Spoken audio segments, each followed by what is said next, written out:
Hello అండి, అందరికీ నమస్తే. ఈరోజు ఫ్యామిలీ ఫుడ్ తెలుగు ఛానల్లో చేసే రెసిపీ వచ్చేసి పప్పు చెక్కలు. ఇది ఏ విధంగా చేసుకోవాలో వీడియోకి వెళ్ళి చూసేద్దాం.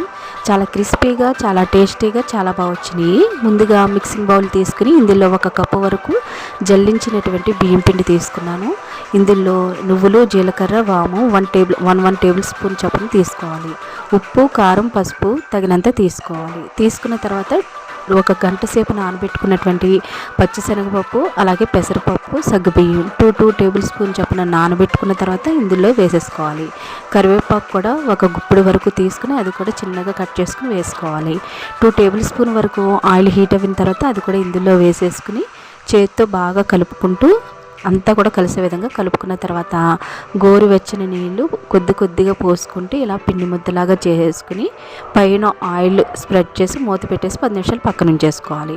10 నిమిషాల తర్వాత వీటిని చిన్న ఉండలుగా చేసుకున్న తర్వాత ఇప్పుడు ఒక కవర్ తీసుకుని దానికి 2 వైపులా కూడా ఆయిల్ రాసిన తర్వాత ఈ పిండి ముద్దల్ని ఒక్కొక్కటిగా పెట్టుకున్న తర్వాత ఆ కవర్ 2 వైపులా కూడా ఆయిల్ రాసుకోవాలండి. ఇప్పుడు ఒక డబ్బా సాయంతో ఇలా ప్రెస్ చేసుకోవాలి. ఇప్పుడు మీకు అన్నీ కూడా ఈక్వల్గా వస్తాయి ఈ అప్పాలనేవి.